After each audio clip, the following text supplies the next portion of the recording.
Hey, we're here, guys. We got to do something real quick. Hey guys, welcome to the Live Well, brought to you by Digital Sportsman, where we get together with our community and talk fishing. The show's fixing to start. We're getting everything ready. But in the meantime, we want to tell you about our fine partners that not only make this show possible, but are companies that we absolutely love and stand behind. Groove Fishing, changing the norm of tackle storage.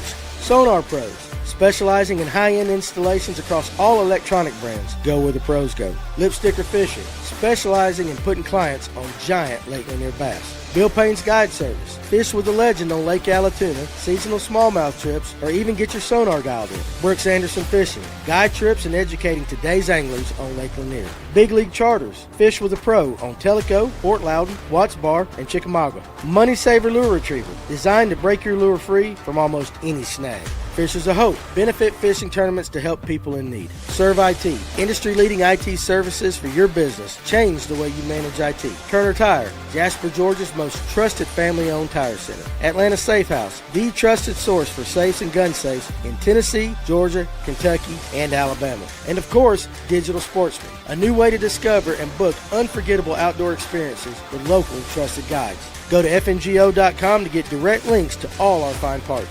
Get ready, and let's talk fishing. All right, everybody. Hey, welcome to the Live Well this Thursday night. Guys, we appreciate you joining us. Again, if you're watching at a later date, we love you just as well. Make sure you hit that like and subscribe button, click that notification bell. Do the thing the cool kids do. So, got a great episode in store. I got the crew here, Tony, Tim, Kevin. We're all in house. Got a lot of good stuff we're going to talk about tonight, but let's take care of a little bit of business. First of all, Toys for Tots. Now, listen, it's almost here. And the man right beneath me and I, we're going to go, and we're basically planning on whipping every one of you guys. All right. Hey, I'm bringing a hammer. Y'all better get ready. Now listen, if you're not scared, come fish the Toys for Tots. December 6th out of Laurel Park, $5,000, guys. First place prize. There's not another tournament going on around here on December 6th that has that kind of money. $80 entry fee plus one unwrapped toy per angler. 60 of that goes to the pot for, places 2 on down, depending on how many boats we got. 20 goes to Big Fish. We got an additional sponsor that's adding some money to the pot on Big Fish. If you remember last year, Charlie Adams, I think it was almost $7,000 he walked away with. He did. For 8 hours worth of work. And it made him feel good because we helped the kids. We're going to help the kids in Hall County and Pickens County, the Toys for Tots. Listen, also, too, Atlanta Safe House stepped up today and told me they're going to give around $1,000 worth of pistol boxes, ammo bags, things like that for the raffle. Because there is going to be a raffle afterwards. Spro's going to have some stuff. If you got a company that wants to be involved in the raffle, hey, get in touch with me and we'll get you where you can come out there. Also, too, if you want to pre-register, get in touch with me as well. We're going to pre-register up until the 31st. And then we're going to cut off pre-registration, and then you can do it the morning of. You will take off in the order of which you signed up. And I know some of you Lanier Hammers are probably going to wait till the end of the day to do it, but that's okay. That's okay. You want that late flight, but it doesn't matter because Tim and I are going to win anyway. Fair enough, Tim? I like it. We're going down swinging. That's right. We'll go down swinging. I don't know if we're going to win, but we're going to swing, right? Now, a couple other things going on, too. Blue Ridge Marine, Fill a Boat Toy Drive. What they're collecting up there, toys, sports items, books, stocking stuffers, cash donations as well. Basically, something very similar to what we're doing. We're just trying to help people out, have a great holiday season. You can drop anything off at Blue Ridge Marine, 12166 Morganton Highway, Morganton, Georgia, 30560. And we got another benefit tournament after this one on Lake Hartwell, Sunday, December 21st. It's a benefit tournament to help the Hunter Piling family. He is dealing with an inoperable cancerous brain tumor. And again, this time of year, whatever we can do to lift that family's spirits up. You definitely need to go take part in this. No entry fee. They're just taking donations in lieu of an entry fee. All right. And there's also a raffle going on with this as well. I know a meal. There's several big time guys up there. They're going to offer half-day boat guide trips and everything. Lots of great stuff. And it goes, of course, look at the calls right there. It's a beautiful family right there. If you want more information, Greg Kellum, 706-371-1120. Courtney Kellum, 706-491-5379. Jesse, I think it's Elder, 706-202-7436. And again, anytime we can help out, go help out. You're fishing. You're getting to do what you love, but you're helping somebody out. And I want to do one shout out for one of my great sponsors right here, Sonar Pros. They got their Black Friday sale going on. $400 off select Garmin items, plus get the best in the business to rig it right then and there. Again, these pros are getting ready to be in there. 26 seasons coming up. He's going to get busy with those guys. So you want to go ahead and get in there, get it done. Hey, save $400 and have the best in the business. Sonar Pros Black Friday sale. So, and tell Trent, say that ugly guy there on Fish North Georgia was talking about it like that. He'll know who you're talking about. So anyway, glad all you guys. I'm way behind already in the comments. I don't even know what are the guys talking about. You guys been reading the comments any at all? Cheaters. Look at Cranking and Yanking. Oh, I saw it. Cheaters. Dang it. Another live scope episode. You ain't right, Cranking and Yanking. Really, I'll tell you what we're going to start off with tonight, and we'll get into all that. And we want to do it with some respect and all that to what all's going on. But Alabama, Slick Johnson put out a video talking about the state of Alabama, how they're going to be working their permits. Tony's a little more familiar as far as the wording and everything. He's looked into it. But guys, if you throw tournaments, generally when something starts in one place, it kind of tends to fan out. And so this could be Alabama's next door. This could be, it could be in Georgia soon. Very soon.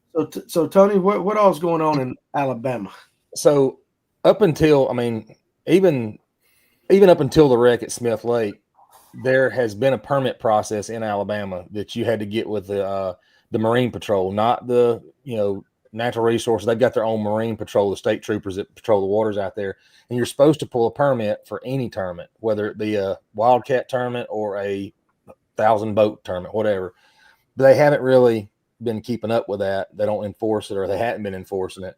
I know Miss Kay had talked on one of her podcasts about permitting through Alabama, that they do keep up with it, and you have to have it 15 days beforehand. You have to you have to apply for each day individually, or each event individually. So there's no mass, you can't just go pull a permit for a year. You've got to pull for each day you're going to be out there.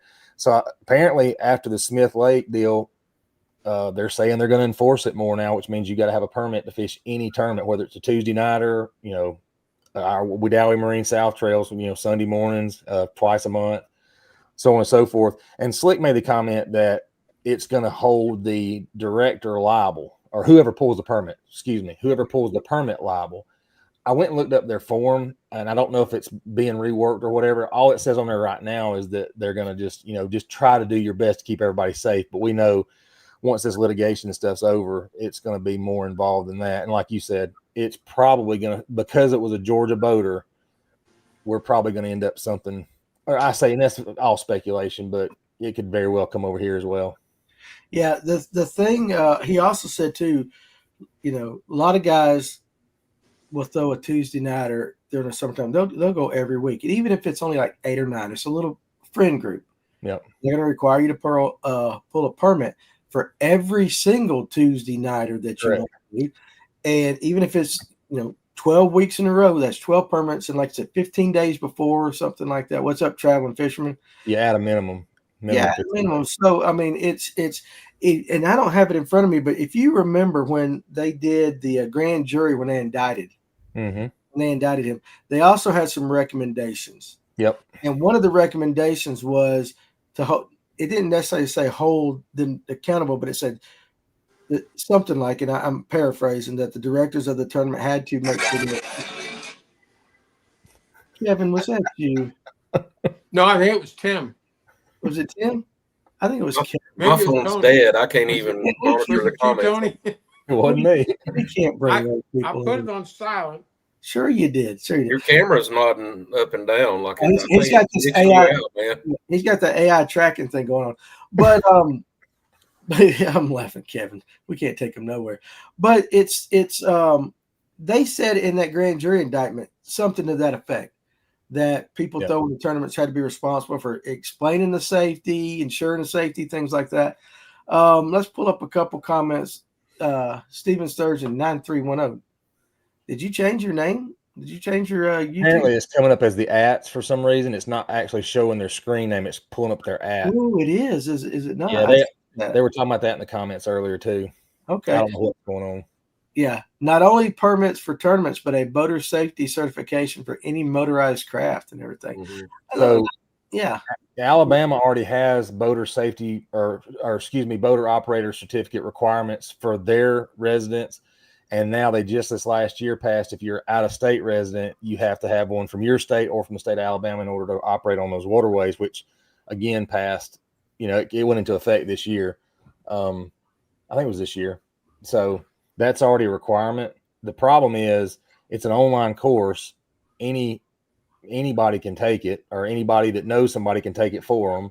Right. I mean, you can still go down there and buy a boat and have zero clue on how to operate and be on the water the same day.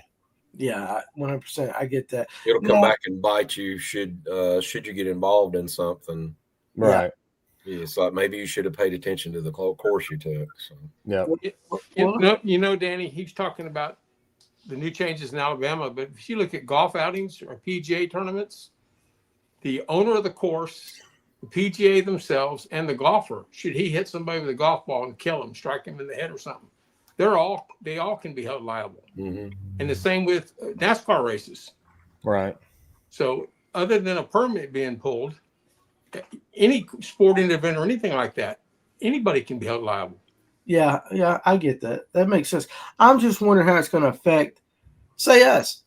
If we just want to go through a quick, podcast, or just, we'll let Farmer come fish too, a couple of them. But, would it be, I know you guys, and I love you guys and all that, so it might be different. But if we were inviting people in that we don't know, it's going to change the way who you let fish with you on a small scale. Right. And then, there's always that they're not doing that Black Friday tournament or something like that on Gunnersville. There's some big tournaments that have been going on for a long time that are canceling now because of the possibility, even though the Flint situation has not resolved itself, but of the possibility that they would be held liable. And so it's going to change. It has to change something. Well, let me ask this question, and this is for all the folks in the comments and for y'all as well. For everybody that owns a boat, how many of you carry insurance? And I'm not talking about the insurance where you wreck and it replaces your trolling motor. I'm talking about actual insurance where if you hit somebody, it covers medical, just like you driving a car. I carry it. Yeah. Mm-hmm. Christopher Brown, 6839.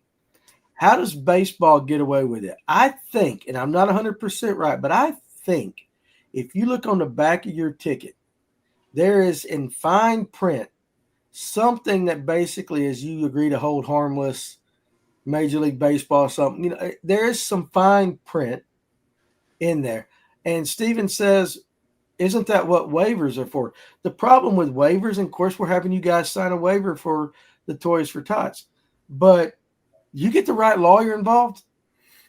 You know what I'm saying? And then they're going to argue against those waivers and stuff. I don't know. That's kind of why we're just trying to have a common man guy, talk tonight about these situations. Because number one, we're not involved in the Flint situation, right? Yeah. You got a couple of comments talking about the waivers, and that's what we're talking about. But we're talking about the folks that want to throw a Tuesday nighter that don't really have a leg to stand on because they're doing it without a permit, or they're doing something else shady, whatever. I mean, because we've all been a part of stuff like that. It's those that you throw it and then somebody gets hurt. And let's say it's in the group. Let's say one of your boaters, they have an accident, doesn't hurt anybody, but one of his co-angler gets hurt. And that guy his wife goes, we can't afford you to go to the doctor. Somebody needs to pay for this. And then you start suing. And next thing you know, you're open to all kind of legal actions at that point. I think that's another aspect of it we don't think about is that, it can tie you up pretty good if you get caught in something like that. It can, in Georgia, at least this is the way we've done it. If you have a tournament that's under 10 boats, 9 and down or something like that, you don't have to get a permit, or the Corps doesn't make you get a permit. Right. I don't know if that's the same in Alabama. I don't know. I don't know, but I know in Georgia that we don't, or it's what I've always been told. So I've never even questioned it. Let's pull this up from Tyler. I understand the Flint situation is an eye-opener, but I don't understand why the tournament trails are so afraid of liability when no verdict in the case has been made to make the tournaments liable. I think, Tyler, it's a reaction to the fact that when was the last time we heard the organizations getting sued on this level? Not only is Flint getting sued, they're taking and picking out just multiple people. We also have to look at, it's not just about a verdict of whether a law was broken. It's also about liability of who was at fault. He can be sued. The tournaments can be sued. There doesn't have to be a verdict. You can be sued. Did he cause the death of 3 individuals on another boat while he was improperly operating a vehicle? Kind of like the OJ thing. We've all heard what happened there, right? Right. Same thing can apply, and all that all travels. That case that'll hold every tournament organization from there on out will say, well, we can be sued for this and lose. Right, because they'll come after a tournament director and say, well, did you verify everyone's boater safety certificate? Did you verify everyone had the proper insurance coverage? Did you have a safety brief before launch? I mean, it's a rabbit hole from hell. It is. Cranking and yanking. Maybe you should ask Steve Chapman. He has his nose in everything else fishing drama related. Let's get your fish on, right? That's right. Yeah. Steve. Listen, I mean, I've talked to Steve a little bit. You know, not all of his content is for me, but it's not bad. But that's his gig. He definitely does it. To me, my biggest fear is not with Bass MLF or anything. It's the average guy. That's what we concentrate on. We have some big time guests and all that, but at the end of the day, we're worried about the guys in the comment section and how it's going to affect them. And you never know when you get, state senators and reps involved. Somebody puts out a certain bill. Maybe the party in power at the time is one. You don't know. There's so many possibilities that could happen. And next thing you know, you might not just be able to have tournaments at all, which will make some people happy out there. Some people don't like tournaments anyway. But it is a wait and see with the Flint thing. But, in this day and age, people react to things at a much faster rate than they used to. Well, you're going to have to react. Yeah. Huh? You're going to have a government reaction too. I mean, just because of it. Yeah, for sure. And I mean, it's like everything. You're guilty now until proven innocent. You take it seems like all the worst case scenarios happen first, or people talk about them first, and then we'll let everything play out. But, it is one of those things where I had an old man tell me one time, not Kevin old, but he was old. And, I didn't get your vapor locked already. No, you haven't. But he said, watch California. And I think I was like in my early 30s when he said that. He goes, you watch California. Whatever starts in California works its way east. And for the most part, you can kind of see that in some things, that or some variant of it will eventually come about. That's right. And so now we got to watch this situation. Something's going to come out of it. Yep. You get your knee-jerk reactions first, but then something's going to come out of it. What that is, I don't know. Yeah. Well, I watched the Flint Davis when they got up there and read the whole indictment and all that stuff, the grand jury finding and all that stuff. And one of the questions I had was, how did he make it this long? Because I'm pretty sure Flint's 23, 24? 23, I think. How did he make it this long tournament fishing without a Georgia boater certificate? Because he falls in that age requirement.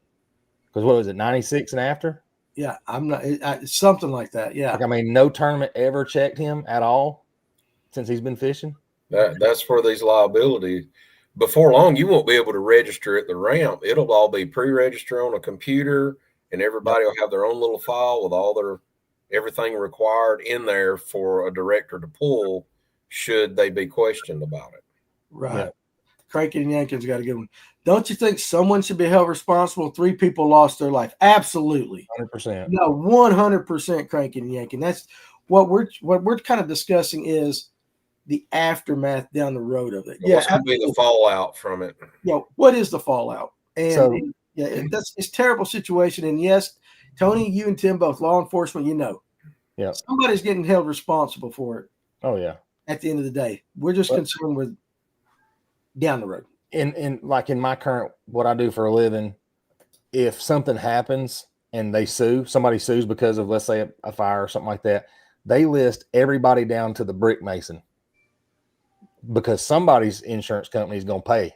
So that's what, so that's why it's huge for the liability part of it, because eventually somebody will end up paying out, and then it depends on, who it is. And then that from there on forward, it will be kind of the standard that, well, we can sue these 20 people and, at least 3 of them will pay or whatever. Yeah. If something ever goes down and makes a case law, it's a downward spiral because they'll refer back to so-and-so versus so-and-so on such and such date. And this was the ruling. Is it not true? And I was fortunate enough that my kids didn't have any accidents, but if, say you're a 16, 17-year-old driver, you generally on your parents' policy, right? If that happens, they sue the parents, right? Because they're the adults on the policy. Well, they're going to go after the insurance company because they got more money, but they can come out after you individually. If they know you have a trust, they're coming after you. Yeah, I get that. Alex wants to know, this is back to the Flint situation. How does anybody truly know how fast he was going? They keep saying 67 miles per hour, but how do they actually know? I'm sure electronics. Speed wasn't even a factor. Yeah. That's what they said during the thing. Yeah, their opening statement. Speed's not a factor. It wouldn't matter if he'd have been 45, 55, 75. It was the simple fact of negligent. Yeah, not paying attention. And I mean, these guys, they run on screens. They're watching their maps, all that kind of crap. It's like, that's great. Yeah, that's telling you where your ass is on the lake, but that's not telling you what's in front of you. Yeah, and I don't know about boat motors for sure, but I know like cars have the black box. You hear about airplanes, but cars also have. They can tell how fast you brake, how fast you accelerate. I'm sure those vessel views and stuff probably have the same thing. Yeah. Can tell you everything that's happening. Yeah, you can, especially on Mercury motors, you can plug into it and it'll tell you everything about it, dates, times, what it was doing. Right. Yeah, Armor 208 VX.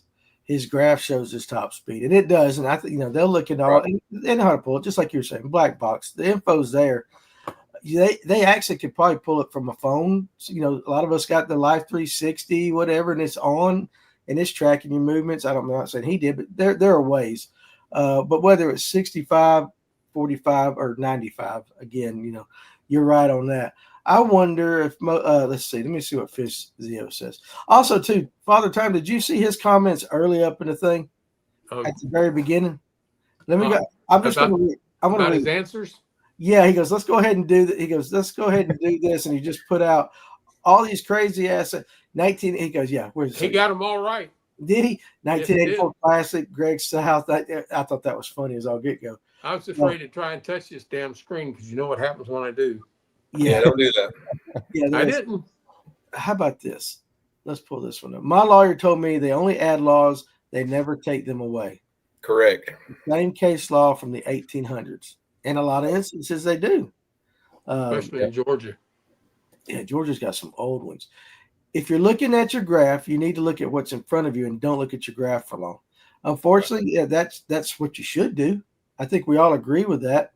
This could come down to where by law you're only allowed to have one graph that can't be so high over a console. I mean, there's a whole lot of crap could come out of this. We would talk. I can't remember what episode it was we were talking about. Well, it was on a lunch or something, but it got brought up about the amount of stuff. I think it was on a lunch break. I think Tim Wyatt was talking about it. The amount of stuff in an angler's, field of vision now. Mm-hmm. It does get crowded on You the see boat. guys running 212s or 216s, and they're literally having to look in between the crack or above them to see the bow of the boat. Yeah, that's a little much right there.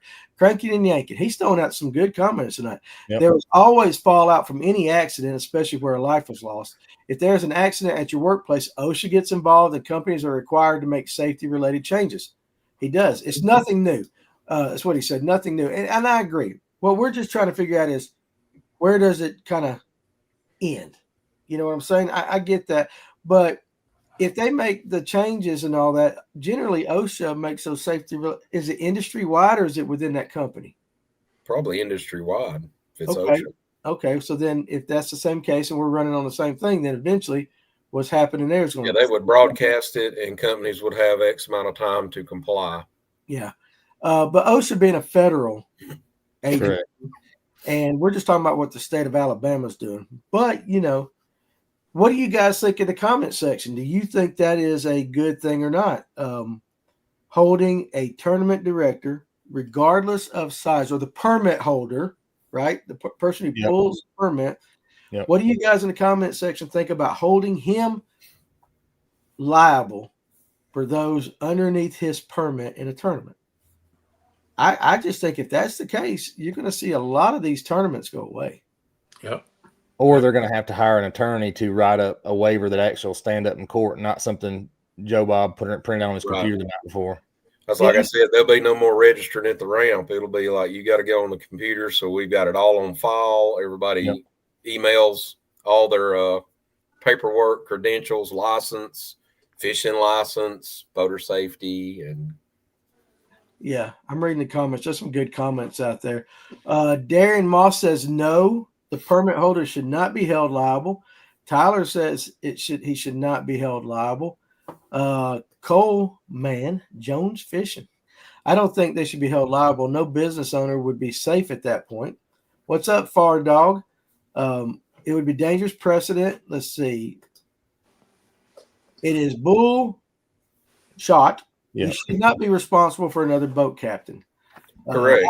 Randy Callahan. That's not going to protect you from getting slapped with a lawsuit. Then you've got to turn around and prove the other direction that I wasn't liable for the actions that someone else did while attending my event. And so here's the thing to keep in mind too.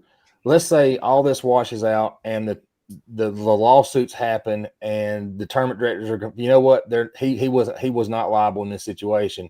That doesn't mean the next tournament director doesn't get sued anyway, because it's all case by case in a civil tort like that. There's no protection. Hours of arguments going, well, in this tournament that happened at such and such lake on this day, the courts found that this guy was not liable for this guy's actions, and then the other is going to be like, but in this tournament, he didn't check anybody's anything. It's going to argue. So every tournament director is going to have an attorney, and it's going to cost them thousands of dollars to prove they didn't cause the accident. It's going to cost you a lot more to go fish the event. Yeah. I'm going to read these comments, and I'm going to circle back to one Cranking and Yanking put. Steve Sturgeon says no. Randy Callahan says, well, how about we take responsibility for ourselves? Coleman says you'd have to have an LLC to run tournaments, which I think some of them do. The waiver needs to definitely declare the director is not liable for any actions and a thing, but that's just you declaring it. I don't know. But listen to this from Cranking and Yanking. I think they should be held responsible for making sure everyone that tournament meets all requirements to fish that tournament, licenses, certifications, or whatever is necessary per state law. The angler should be held liable for any personal accident. And then he follows that up. He got a couple of them. He said, once the director has cleared that he has met the requirements, if the director doesn't make sure, then he maybe should be held liable. And you were kind of saying something like that too, Tony, right? Well, here's just throwing out the obviously what ifs. Does the tournament director go and take a ride in your boat to make sure it's operating safety? Because if he doesn't verify that boat operates safely, is he not liable at that point? So that's why, and obviously these are all, just throwing out. I don't think the tournament director should have to ride in your boat, but that's the kind of crap that'll get brought up in court. How do you know his boat was operating safety? Are you sure? Does his hot foot get stuck? Do you know anything about his boat? And that opens up performing a safety check on all boats involved in your tournament. And then now you've got to have a certification. So do you bring a mechanic in? Do you bring? You know what I'm saying? It just starts to go down a slippery slope, and there's no traction. You guys are thinking like cops. Dude, you think about putting a case together. Once you've ever had your name put on a lawsuit, you start thinking about every stupid detail. Yeah. Tony, if the person is held accountable that caused the accident, doesn't have the money that the other person's looking for, that's where they go back and get everybody else that's in line. That's right. Yeah, they're searching for $1 in all of it. The attorney is too, because the attorney gets a percentage. Yeah, they're going to go for an insurance company, and most of the time, it's the insurance company will settle out of court, but you still end up with the case law that was brought from it, or the whole litigation part that can be used in the next event. I think most big tournaments require you to have $1 million policy on your. I think so. Boat. Yeah, I know the high school and other stuff is usually $300,000 minimum. Yeah. So you think that would go up? Well, I Yeah. think the one tournament that Trey Swindle got booted out of, he didn't have enough insurance, and I think it was only 300,000 or something. He didn't have enough. It wasn't much. 300 is your basic number, Yeah. I think, for a lot of stuff. Okay, well, what about this? So we're talking about it kind of doing away with tournaments. Eventually, if you start having to be insured like that, you're going to price yourself out of tournaments. And guess what? They won't insure some boats for that kind of money. I mean, my 91. They probably wouldn't even give me a $300,000 policy on a 91 Ranger. It's a good point. Darian Moss. Excuse me. Very slippery slope that we're already too far down in many aspects of society. No man should be liable for another man's actions, period. I agree with you, but unfortunately, our society does not. Right. And I think it all started with McDonald's and the coffee. And the coffee, you know what I'm saying? At that point, it seemed like we as a company started getting very litigious. Oh, yeah. And I mean, and I know we all make fun of it, but I'm being like very serious. Like when I was younger, I don't remember people sue. Of course, I probably wasn't paying attention. Let's do it this way, Kevin. When did you start tournament fishing? Oh gosh, 1971. Okay, so a year before. No, 1979. I'm sorry. Okay, still. All right, I still almost just out of diapers. So you fished all these tournaments. In your kind of recollection, at what point do you remember it starting to become like this? Is this just a very recent thing, or has this always been kind of rumblings about this? It's been very recent. We never had any accidents, or you never heard of any accidents back then. Right. And you remember people getting sued over them or anything like that back in the day? No, and we had fog and everything else, and everybody took off. And back then it was some of them red man run boat numbers, but everybody else at the tournaments I fished, it was just shotgun start. But we did so. But as far as people getting sued and us having to have all this insurance, never heard of it, never saw it. Did you ever have to have insurance like back in the 80s and early 90s or anything like that? I carried insurance on the boat, but I can't tell you that I had to have a certain requirement. I think Redman required 300,000 back then, but I'm not sure. I was curious sitting there thinking, like, I wonder what Kevin has seen coming up. And that is a good question. What happens to high school fishing or college fishing if you have to have those really high insurance requirements? And again, guys, we're not saying we've heard this. We're talking. We're sitting around the campfire and we're talking about what might be. Let's see. It was a couple. Look how NASCAR operates. That rabbit hole will get very deep very quick. And then Kraken and Yankees said the state does. Tony, I think this is back towards what you were saying. The state doesn't ride in the boat either, so I can't see what that argument would unless they start state inspections on boats like they do cars here in Louisiana. Like if the state gets involved, then quite frankly, that it might could happen. Yeah, but we're not talking very well happen.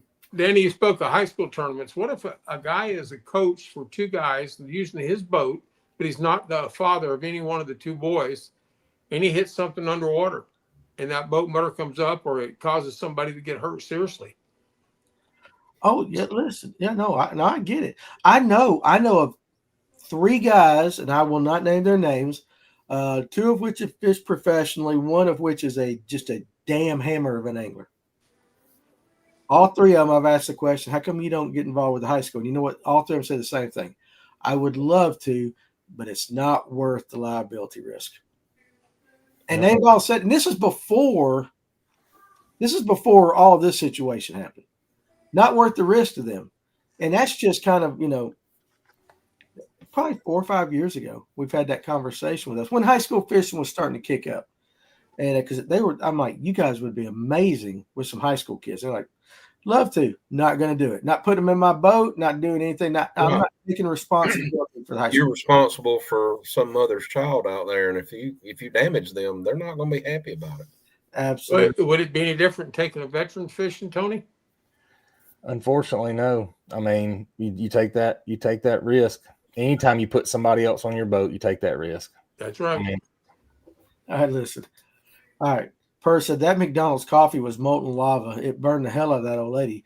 Yeah, but back then though, okay, there wasn't no such thing as iced coffee back then either. No. Well, I've had people chew me out because I used to kind of laugh it off, and I've had some people get on to me like, dude, that coffee was like stupid hot. It wasn't just, it was over boiling temperature or whatnot. So I don't know. But prior to that, if you spilt coffee on you, it was just, damn it, I spilled coffee on me and it burned. I mean, we kind of assumed that it was our mistake for spilling something, Yeah. before all this, and then people learned, hey, you get money off of that. Yeah. Well, that's, you guys, everybody wants to really bitch about health and all that, the hospitals and all that. There's a reason they charge $65 for an aspirin. It's not that they're really trying. I mean, they do try to make some money, but their lawyers and their insurance and to protect themselves is stupid. Just to try to keep from getting sued. But 929 Smith, the spoon is responsible for me being overweight. Yeah, absolutely. I get what you're saying. General liability doesn't cover you, it covers your surroundings. That is true. How about this? Tyler Shelnut wants. So, Kevin, did you fish against John Holtman in the Redman tournaments? He fished out of a Ranger at that time. That's my cousin. I don't remember the name. I'm sorry. I fished when Shaw Grigsby was fishing. Who else? The other guy that just retired, Bernie Schultz. Yeah. I fished with those guys back then. Kevin's seen some things, hasn't he? They were big guys. I was a little peon. It don't matter. You was out there with them. Now, Patricia said, now here's another thing. Should a director have to check your fishing licenses? No. But given the way things are rolling, it might come down to that, Tony. I mean, what do you think? Well, I mean, listen, if you're trying to make sure, all right, one of the rules is you're supposed to have a fishing license. In the tournament, you're supposed to have your current fishing license, right? So if he doesn't check and you don't, are you breaking a rule that he's supposed to enforce? Yes, he should be checking your fishing license at that point. I mean, but when you sign that entry form on there, it usually tells you all the rules. Correct. You sign in stating you do have it. Correct, but let's say that person with no fishing license wins the tournament. You just paid somebody that's fishing illegally in your tournament and that won. I mean, it kind of it's a double-edged sword, whatever you want to call it at that point. I mean, should he have to? No, he shouldn't have to check your fishing license. That should be a no shit moment. But at the end of the day, it's also a rule in the rule book he's supposed to enforce if you got rules in your tournament, I guess. Well, the polygraph would be asking, would you follow or adhere to all the rules of the tournament? And he would fail that part. Right. Okay.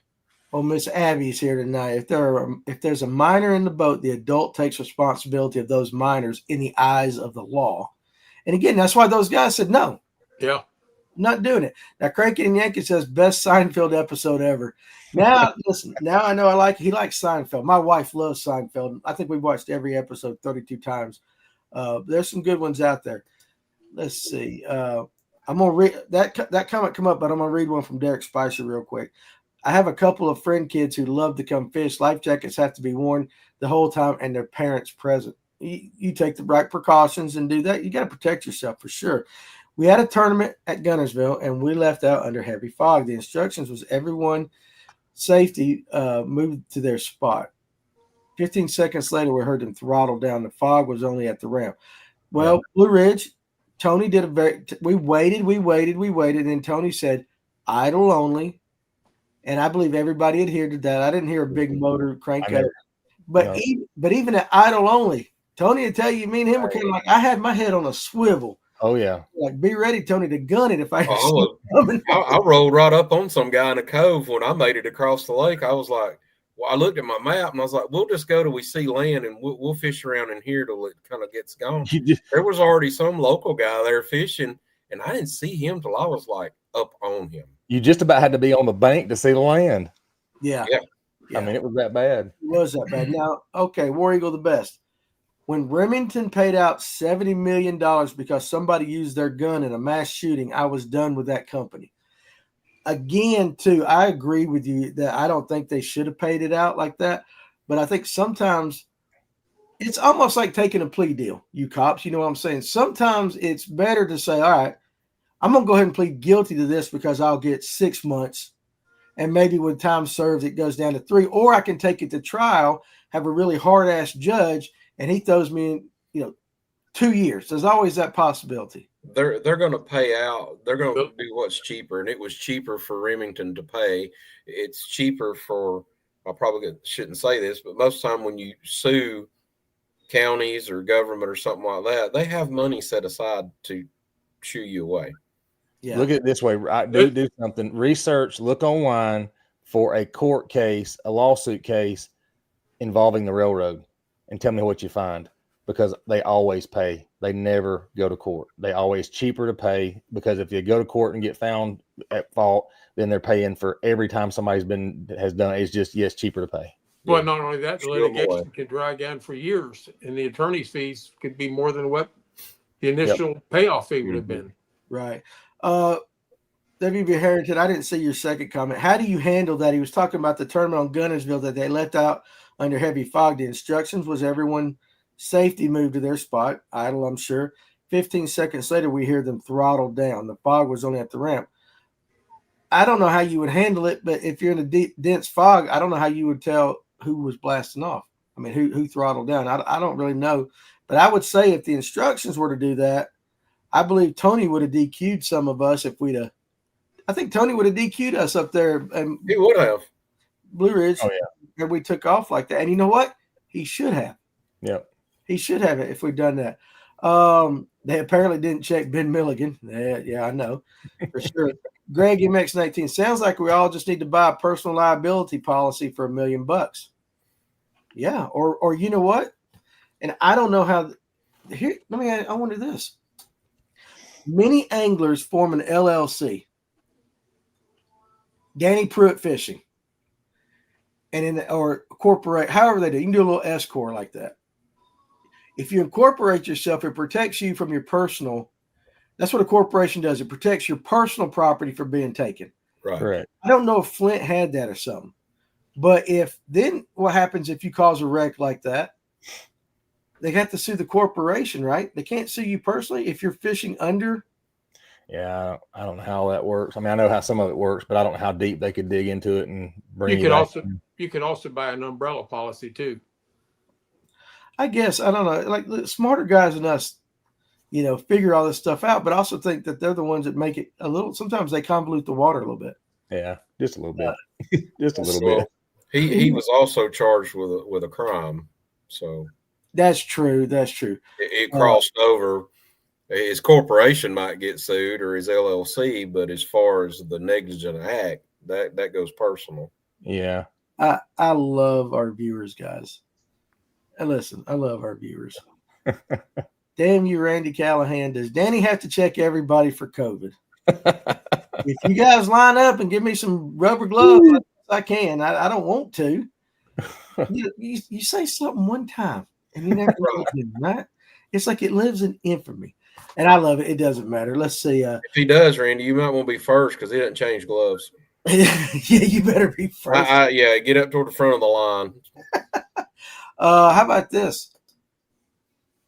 Lamar Cantrell, 9019. If a real estate attorney can't recognize a fake Georgia's driver's license, a tournament director has no chance of recognizing a valid fishing license. And that's fair. You're not wrong. That's fair, but as long as they present the document at face value, they presented it. If and that's a whole nother critter on them at that point.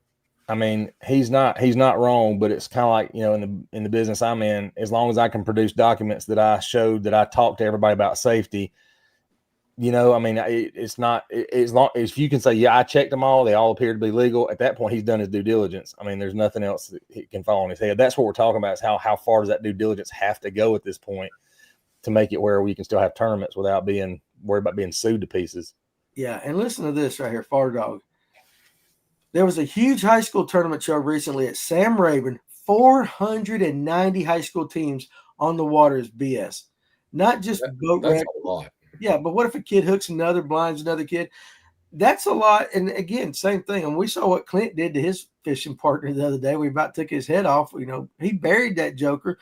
What if that was your co-angler? What if that was just your co-angler? And I didn't, let's say, Tony, you were in Clint's position and I'm your co-angler and you've been backboating my ass all day and I'm pissed off. I really don't like you. And you hooked me and all of a sudden you just took my chances away. Say I was in the lead going into the last day of whatever tournament is. Never know, man. Like you might have just be 10 grand. I might sue you in small claims or something. Prepare to defend yourself. There's nothing stopping anybody from suing you for any reason. You have to be prepared to thwart that and counter react. And then at a hearing, the lawsuit will either get dropped or it'll move forward. And look, we're not all the same people. We don't Right. all think the same. You don't know what motivates somebody else, especially like a BFL or something where you get a co-angler attached to you. You don't know what motivates that person. Yeah. You know, they may be looking for that. I mean, there's slip and fall people all over the place. If I'm going to sue anybody, it's going to be Kevin. Kevin got gambling money. I'm Not gonna enough sue. anymore. Not enough anymore like That's that. like that old joke. Somebody will sue the city for the sidewalks being too close to their ass. Yeah, exactly. I mean, exactly. Is what it is. In most of the kayak tournaments, I had a captain meeting, and they went over all the rules, and they do spot checks for safety gear. Well, that spot check might end up having to be mandatory checks. That's kind of what we're talking about. How far does it go? And you know, I've actually said, I don't know why, maybe I just had nothing to do, but I don't kayak fish. But I think somebody had a captain's meeting going on Facebook one time, and I sat and listened to that, and I'm like I'd have more fun in an insurance seminar than a kayak captain's meeting. It was just like, good grief, guys. And listen, it's something that you guys do, but you don't want to be there. You guys really don't want to be there. You sat through 100 of them, right? And so let's say at what point you guys, you're a tournament director, and let's say for the next 2 years, you're really on it. And then you lapse a little. You know what I'm saying? It's just, okay, well, I got the same guys fishing with me. I've been checking them for the last 2 years. Nobody's done anything, Yep. It's always that one time, right? Always that one time. There will not be any COVID tests at the Toys for Tots. Tyler, you're not pretty enough. As long as he doesn't check prostrates, you guys are awful. Cranking and yanking's on the serious tip tonight. I do think that screen size on those boats and the number of screens you can have should be limited. They are unsafe, in my opinion. And I think it was getting way out of hand. Whether you're forward facing or not, they did limit it, like Bass limited the amount of inches you can have and all that. But there are guys that have got, let's say they don't fish tournaments. They got the money. Oh, yeah. They'll have 2 16s up there. And they're that much higher than the console. It's ridiculous. They'll figure out. I'm short. I can't see over the windshield anyway. Okay. I wonder if I could also sue somebody for fishing in my spots. Possibly. Let's see what this says right here. He had a comment above that they're suing the guide as well, and he's correct. They're suing the guide. They are, yeah. And in Major League Fishing, Boyd Duckett, Flint Davis, Gary Holcomb, that's the guide, right? Fictitious defendants 1 through 13 whose identities are otherwise unknown to the plaintiff at this time, and all that. It's really ugly. But that lawsuit is that's one bit of the elephant right here. We're just concerned about where it comes. So we kind of talked a little bit about that. Now let's kind of delve into some of the other stuff that's going on in fishing. Now, I do think one of the more interesting little cheating scandals here lately is the guy in the kayak that put it on the back of his boat. Hey, listen, totally wrong, totally dumb, but A+ for ingenuity. You know what I'm saying? If you're going to cheat, go all out. But we talked about it today on the lunch break, polygraphs. And I said on the lunch break, if you weren't on lunch break today, I talked about it. I had a meeting this morning. Some of the guys at my church, they get together every Thursday morning, and these guys do not fish. They don't fish. And of course, when I come in, they'll always ask fishing questions and all that. But I got to telling them about polygraphs and tournaments and stuff like that. And they were just blown away. And every one of them said the same thing. Well, it's not admissible in court. How can an organization use a polygraph to possibly determine or wreck somebody's career if they get it wrong? Now, I don't know. I don't know how to answer the average guy. I can just tell the guy, well, that's just what they do. But we're kind of seeing, with what's his name, the tie situation and all that. There's so many variables. I remember it was on Zaldane's podcast where they had the polygraph guy a year or two or a couple ago, and a lot of people I don't think there's anybody out there that says it's reliable. But what's the option? What's the deterrence to keep somebody from cheating in the tournament? Right. Other than integrity, Kevin. I know Kevin's going to say integrity and all that, and you're right. But other than that. Well, you can't use that because that won't hold up in court either. Yeah. But the polygraph is the only thing they have that comes close. And I'm not saying I'm in favor because I'm not. But it is the only thing that comes close. And if they should fail it, then I think it should be given again by another independent polygrapher. Right. So you're saying they should at least need 2?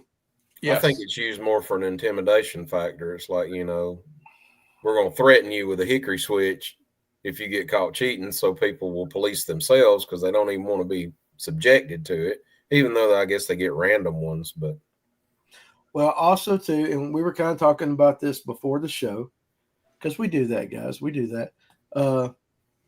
I can't. Was it you, Tony, or was it Kevin that said the person should meet their accuser? Yeah, meet their accuser, and it he should be present. Like, so you bring them both in. You have the accuser say, okay, this is what you were doing. And we're not talking about necessarily about making it public. We're just talking about they should be in the same room when that guy is getting accused or DQ'd or whatever. They should have maybe almost like a little hearing. Like if Danny was running a tournament and two guys got a problem with it, it's like, all right, well, we're going to come back in here and sit down like gentlemen. We're going to hash this out and see if there's any spit to it. And they can have another witness or two in there that are non-biased. As far as having them in there when you're doing any kind of voice stress analysis or a polygraph, you're going to make them nervous, and they're going to be like, hey, that dude was staring at me, and my voice was crackling and stuff. You're nervous anyway. 99% of the people that take that, just knowing they have to take it. Those things are intimidating. I've taken bunches of them. Yep. Well, I've never had to take one. A lot of you guys, I'm reading the comments. Purr says athletes are subject to drug screens. Sure, drug screens, but that's a physical, provable thing. Well, there was a comment above that from Queen Tackle. That's what he's replying to. Every other sport uses integrity. Okay, I see that. No. There's one above that. It talks about not accusing athletes wouldn't accuse. Yeah, there you go. No other sport will take a chance at falsely accusing a competitor.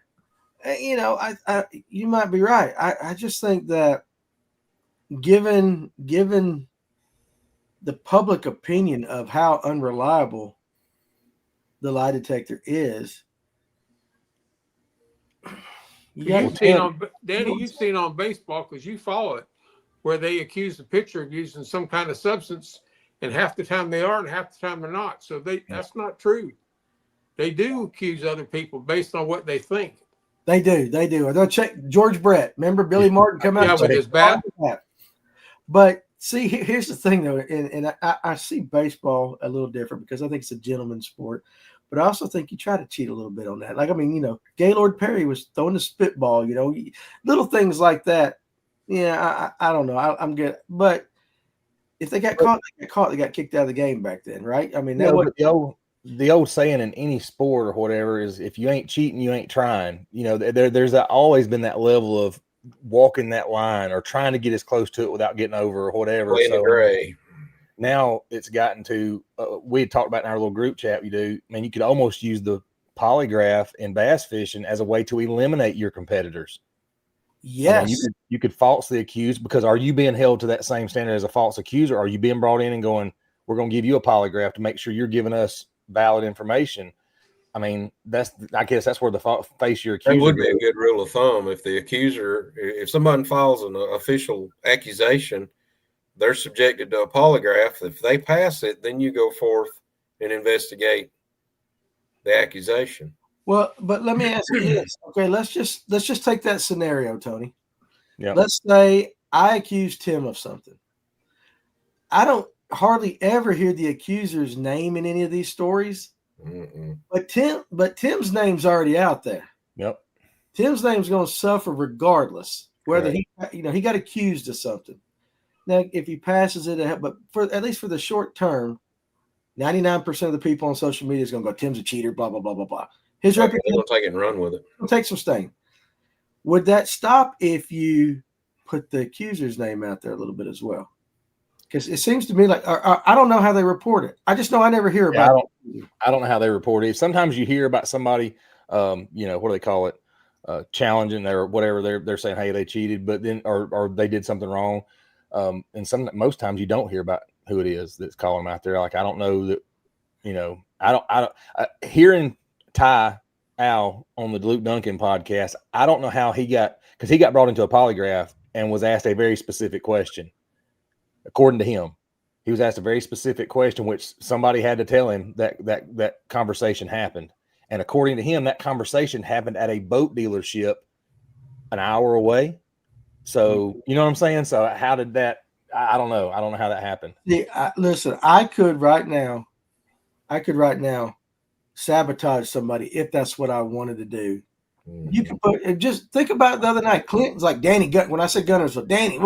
Yep. But Clint, if Clint didn't care like he does, he could have said, "Now here we go, boys. Danny's had him one or two. We're getting ready to screw Seth Fighter up." Right. Yep. That could happen. Well, And that could happen. Even Seth said the other night when he had to take that polygraph, he was nervous. Yeah, he said, yeah, he did. I do like cranking and yanking thoughts right here. I think there should be 3 polygraphs, one picked by the organization, one picked by the angler, so you got each side, and one random draw company to clear any bias. Yep. Because I've talked to several, and I'm not going to bring the anglers up, I've talked to several who have been involved in a polygraph kind of situation here lately. And again, you're only getting one side of the story. I understand that. But almost to the person, it seems as if the organization is biased already, or that the procedure is almost flawed so bad that you're going to fail it or you're guilty anyway, especially if they don't like you. Yeah. That's just kind of, I've heard some people talk about that. I'm not saying it's true. I'm not saying I have firsthand knowledge. It's hearsay. What I'm just saying is not admissible in court, no more than these polygraphs. But sometimes where there's smoke, there's what? There's fire. In poker games, the players are responsible to police the game if someone's cheating or colluding. Yeah, but you know who it is then. You know who's accusing you at the table then. Yeah, at least you do. At least you do. You guys keep asking me about COVID. Can the polygraph detect COVID? You guys are just crazy. Danny, you seen the other night how easy information can be given or how they can't even talk. Tuesday night, Seth didn't want you to say anything. He's right. He's right. And that's what I was like. That's why I said, like, I'm never drinking again on another podcast ever. I told the guys before, never, ever. I'm not. I told my wife I ain't drinking ever again, period. I'm off the sauce, dude. Water, because I could have. He is right. That's how easy it could have happened. And, and it would have been the most innocent thing in the world. And sometimes I think a lot of this are. But at the same time, it's like, I don't like Tim. I'm gonna find a way. He's my competition, and I wonder if sometimes people kind of ask behind the scenes. You ever talk to this guy? You ever talk to this guy? Oh, I'm sure. Well, yeah, we had a conversation, and the guy they ask is like totally oblivious to these damn no info rules or whatever. Mm-hmm. They don't think about them. The world is a ghetto. Oh Lord, let's see. Aren't they required to report any rule infraction that they see or hear is part of the contract? Is it not? It is. You're talking about the co-anglers? They are. And the BFL is going to, the BFLs now are going to have the co-anglers police the time, right? The forward facing sonar time, right. Something like that. It is. And if you see your angler, your boater do something and you don't tell and it comes out later on, you as a co-angler get in trouble too, from what everybody tells me. Who wouldn't be nervous? It's nerve-wracking experience, I'm sure, 100%. To go on that a little bit, Tim, maybe not. Have you ever wondered how their polygraphs are really done? Because you've been through them, I've been through them as far as law enforcement goes, and they're pretty detailed, like pre-pack it before you get asked the first question. It takes an hour or so to fill out all the questions that they're going to and then they go back to those questions. And they'll usually pick a set, maybe 10 questions out of a packet. They'll give you something that asks questions, you answer them. They'll pick 10 questions. And they got baseline. And they'll sit down and ask you those questions without anything hooked to you or not to the machine. It's just calm, you and the person that's providing the test. Then they hook you to the machine and ask you the exact same questions in the exact same order. And they usually do it 3 times. Mm-hmm. They ask you 3 different times those same questions once you're hooked to the machines. It just makes me wonder if they're really doing it that way, especially once I heard Ty on the podcast talk about it. Almost sounds like they just sit down, hook you up to the machine, and start firing questions at you. And look at that comment right there. That machine monitors your respiratory rate, your heart rate, stuff like that. And I mean, if you just get somebody a little nervous, they're going to screw that thing all to hell. If they put the daggum like lobes or detectors on my brain and all that, they're gonna be like, I can't believe he's thinking about all that stuff. Right, he's all over the place. I'm like, dude, squirrel. Well, in his interview, he said that he blipped on the thing. They asked him, all right, what is it? He told them exactly what happened. He said, here's what happened when I was at this boat dealership or getting his boat worked on. They said, is you sure that's it? Yep, I'm sure. He didn't pass whatever. They said, okay, from what I understood, they came back and said, we're going to reword the question so that you should get past this. The problem is if you don't set the baseline, you can't They just should have some control questions. That's what I'm saying. You I can't took a just voice change the stress question. test, and they're like, I want you to lie to me. And they're like, what color, what color's the wall? And tell me the wrong color. And you're like, it's purple. Yeah, but I mean, if they're telling you you're not, I guess they didn't tell him right then that he failed or whatever, but I don't know what words were said, but it made it sound like literally in the same conversation after having not done well on one, they said, hey, we're going to change the question so that we can get past this little blip you're having here. They changed the question, made him come back in and do the test, I guess the same night from what I understood, and he still failed it even with a new question. The problem is it's the same examiner. It's the same. He already knows there's something going on because he's been made to take it again. Right. I mean, you can't tell me that would be a nervous was wreck. It's like, man, I'm not done with this. I got to go back in. So they think I'm lying. Oh my God. And if somebody with a little bit of anxiety is going to tailspin. There's no control at that point. There's no controlled environment. I mean, if that's what really happened, it makes me question whether or not, which I mean, that's already been a big question, is whether or not this is actually, if they're doing it legitimately, doing a polygraph, or if it's, just one of those, hey, we're just going to throw this at you and see what sticks. Right. All right. So Queen Tackle. Bass has changed to criminal investigative polygraph that assumes guilty and tries to fail you so they can interrogate and seek confessions. And then down he put KJ Queen had 6 inconclusive tests and Bass still decided to fail him. That's interesting. I'm not saying it, but if you go right up here to cranking and yanking, they have the polygrapher in their pocket is the rumor. They have the money. That's a very good possibility. Yeah. So who's paying your bill? Yep. Yeah. And Patricia's got one good one. We're going to do the question of the night. But here's a good one. What if there's not enough co-anglers in the BFL? How do they do that? Then all of a sudden, I don't know. In the BFL, the one that if you don't have enough co-anglers show up, they take the boaters and make them park their rig and be a co-angler, or they draw a card who's going to be the boater that day. Isn't that what? If I'm not mistaken, at least I thought that's what it was. That would suck, wouldn't it? I think if all the boaters show up to the ramp and there's not enough co-anglers, they have a draw to see who's going to be a co-angler and boater that day for the remaining boaters. That's the way I understood. I could be wrong. 34% of elite anglers did not pass their first test. Some anglers are taking it 5 to 6 times before getting a lucky pass. And that's not, you can't do one like that. I mean, because so that's I took like one inconclusive. I took one time. I've said it on here the last couple of episodes we've been on here. I took a polygraph, passed it perfectly the first time. They ask you 3 times. The second time he asks a question, I automatically start going, okay, did I not say something I should have said? Because they don't tell you what you're doing on the first test. So I started thinking. He stops after the second one and goes, dude, what'd you just do? I was like, I'm just trying to remember if I left anything out. He goes, just do what you did the first time because you're doing fine. Right. Pass the polygraph, no problem. It just, you start thinking. Get that anxiety from you. You start spiking. I did the same thing on a voice stress. The microphone was here, and the guy was looking at the computer, and when I said yes or no, he's like, well, it didn't register. What are you going to do? You're going to, So I leaned down and said it a little louder. Foobarred the hell out of the damn thing because he went back over the answers and he looked at me and he said, it's saying you lied about the control question. Yeah. Am I wearing shoes? Yes. Yeah, exactly. He said, but that's, it's like that. And I said, and I told him, I said, well, you said it didn't pick up my voice. And I said, by force of habit, I said, I just leaned down and spoke louder into the microphone. He was like, don't do that. He said, you just ripped this whole thing. He said, take a breather and we're going to do this again. Yep. All right. So one more comment and then we'll do the question. And then DW Boat 8. What we're going to do is we're going to do the question of the night and then we will swing around and we will answer that question after the question. But there was another one. Somebody mentioned it right up there too about, I think it was Aaron, and I'm looking for Aaron. Yeah, here we go. Aaron's comment. If someone falsely accuses someone, they should lose their spot forever or fine them, and that should make some of this stop. Like I don't know if there is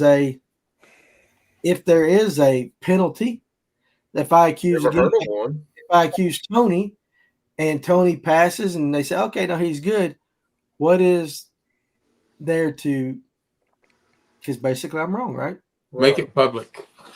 You think making it public would do Or that? you falsely accuse somebody and they pass the test, and now it's your turn on the hot seat, and we're going to ask you Well, that's what I'm saying. They should questions, and if you fail that, you get DQ'd. So, I mean, tit for tat. Yeah, I agree with that. All right, here we go. Let's do the question of the night. I'll give you some Spro stuff. I have to go dig through my Spro box. I got a bunch of it. It could be rock crawlers. It could be sashimis. Hell, I even got tungsten drop shot weights from Spro in there. I'll give you. You said you were giving them to me. Oh, okay. So that's right. Kevin gets those. Yeah, I thought we were keeping those in house. No.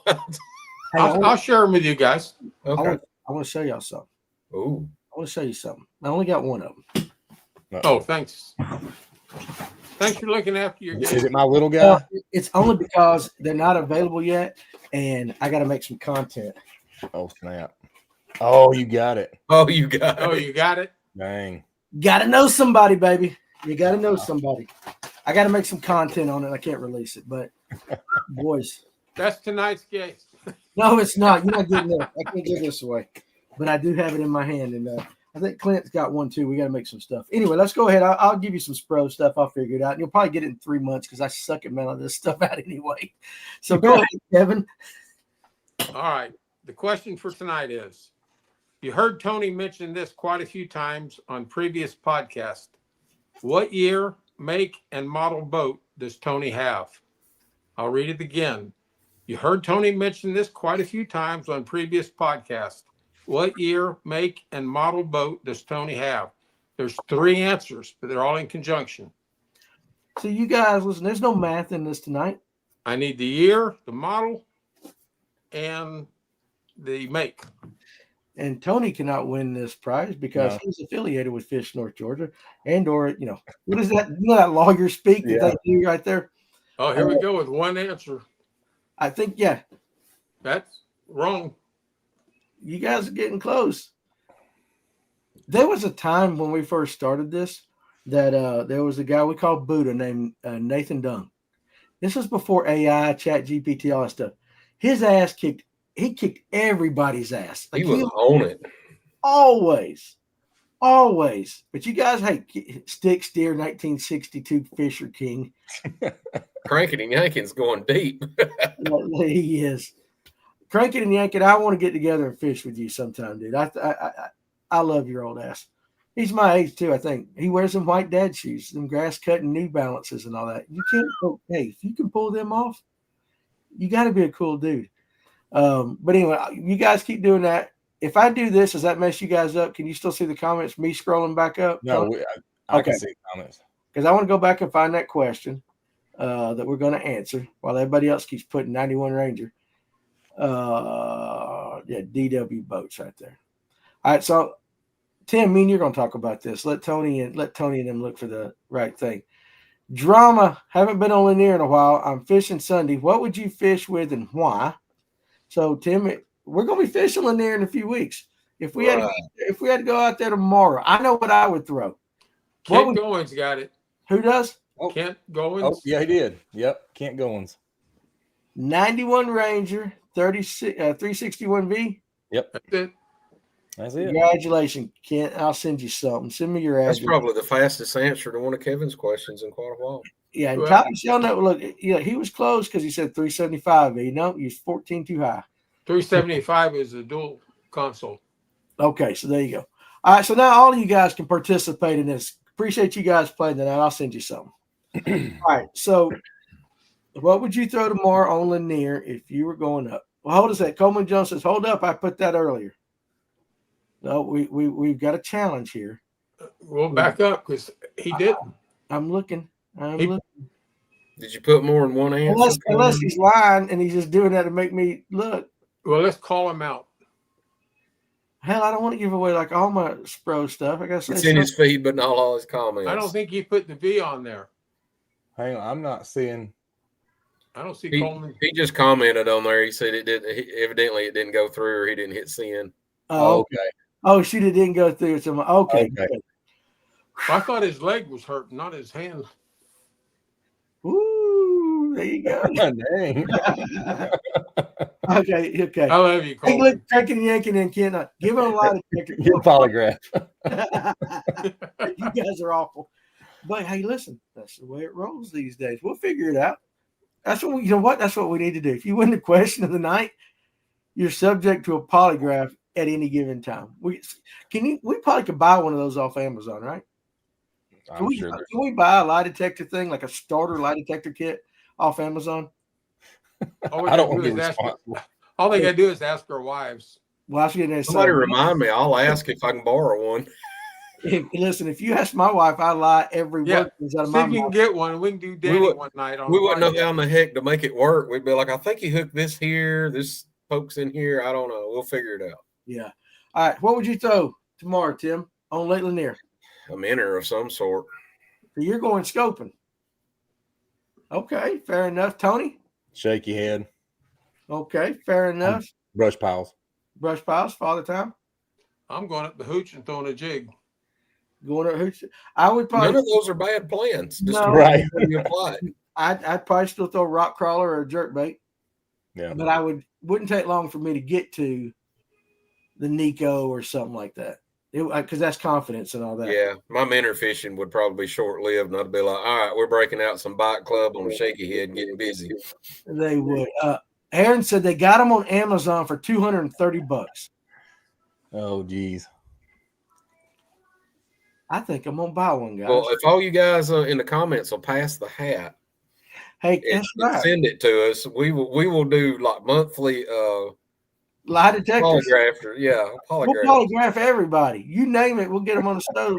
I'll hook their ass up. We'll invite them over here. We're gonna be like, you AI'd that answer, show up. And we're gonna polygraph you. Well, it ain't got about a question. I just think we grab one random viewer and we go to their home and we all show up. We got a polygraph and we'll do it right there at Fish. We'll do it live on YouTube. We're doing live from your house, and you are the entertainment tonight. eBay for 210. Listen. Oh, Crankin' Yankee said he would throw a bitsy bug, black and blue, DW Boat 8. That's a good little jig. Bitsy bugs are. A lot of fish have been caught on a bitsy bug. But you know what? Maybe we do that. Maybe we do that one night. We'll all get back together at a location. We'll bring our mics and our cameras. We'll have the lie detector. And we'll just ask each other questions, trying to get each other to lie and see if we can get it, I'll pass it because I can bullshit my way through anything. But, That's the problem with those habitual liars and like con people. They will smoke a lot.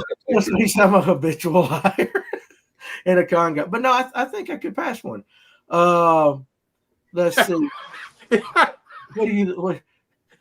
Fishko, this is a complete joke, but we can get Danny a breathalyzer. Guys, I wouldn't pass it the other night. I can grab one of those and have it handy.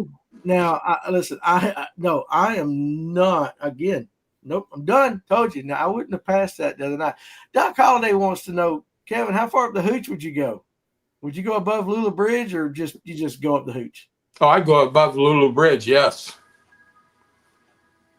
What is that noise? What noise?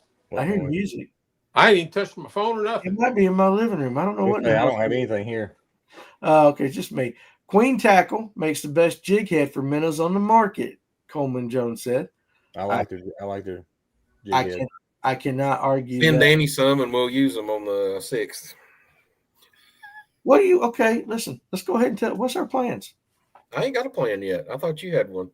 I want to go south. I'll put gas in the boat. Make sure it's full. It's a long ride. Listen, You're going to be one cold ass by the time we get there, probably. Did you see me with Tony? I mean, listen, I can dress for the cold. Now, I'll tell you this, though. Look, you put the gas in the boat. I'm going to pay for the tournament. And then I want you to drive me south. We're going. I don't know what we're going to do when we get there. It costs more for gas than it will for the tournament. I know it will. We don't care. Hey, listen, I know a couple places that's down mid $2. We can do that. Let's see. Fish is listen, he says, I say that as a 3-year sober alcoholic. I went pro and retired early, all in fun. Absolutely, buddy. We know it's all in fun. And congratulations on 3 years, of sobriety. I like that. I wasn't that bad. Just problem is I get too funny and too, I get a little loose. I don't mind saying what crosses my mind. ICAST won't be the same if you get off the sauce. Oh, we got to figure out ICAST, huh? I'm looking over here too. Tyler, you can't be giving us information before this tournament, or hell, we're going to get DQ'd. Yeah, toys for tots. We're going to toys for tots. Tyler's over. Go here, go there, go here. It's like, shut up, Tyler. You know what?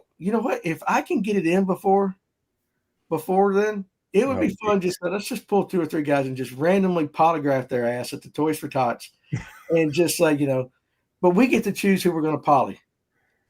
All right, we get to choose. Like if you could poly one guy of all these guys, all 3 of you get to pick one viewer who you'd like to polygraph. Who would it be? Cranking and yanking. Just to hook him up to some electronics. If he feels that thing, I'd clear out. Come out swinging. Yeah, and then he would raise hell that you use electronics on him right there. He'd put a Louisiana butt stomping on us. He would. I'm just picking Cranking. I'm just joking. No, I'm not. I think he'd be fun. Is it true? Do they ask it the question that way? Is it true that you did X, Y, or Z? Is that how they say it? Well, no. So the packets I've always taken is it starts out like, have you ever stolen anything? Have you ever committed a crime that you weren't caught? Have you ever? I mean, it's those kind of things, and then you answer yes or no. And if you answer yes, class may have a different bank of questions to draw from that relate more to that. Yeah, it depends. Tony and I've taken are law enforcement, right? I think guys are saying that. Look, the first question of cranking and yanking can't be, have you ever used forward-facing sonar? You got to throw them some softballs, get them comfortable, get them in a rhythm. And then that's about question number 6, 7, or 8.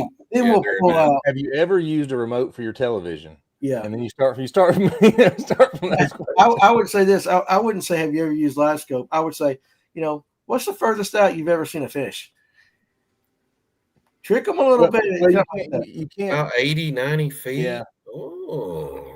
Well, that's really not a true false question. But I think you have to say, have you ever used anything? I don't know. You just got to be more specific, I guess. Like, how much did you pay for your Garmin?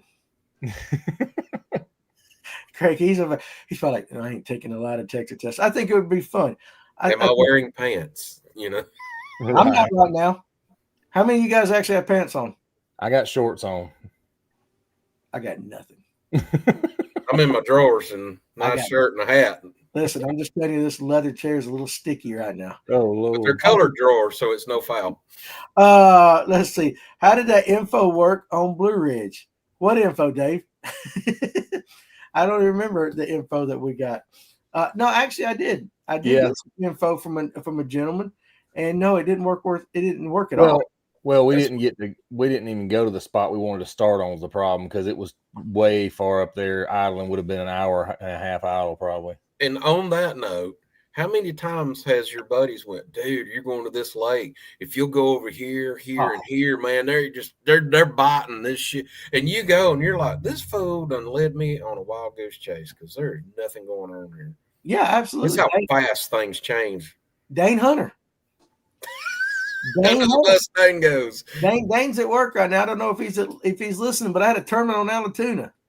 And Dane told me where he had this magic little secret spot. I'm not going to say who was that, but they're right there. And it's made out of this, and you can see it there.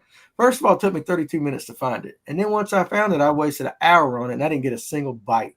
Now, I don't have probably, yeah. Could you tell if it was holding fish or not? No, but he told me to use a certain color wacky worm, which was a color I'd never used before, and throw it at this spot. And it was ass, dude. I mean, I said, now Dane might catch fish on it, but for me, straight ass. G4 Outdoors. Question for Tony. My dogs are barking in. Do you think those spots you told me about on Wedowee will still produce? I'm down here and plan to hit them tomorrow.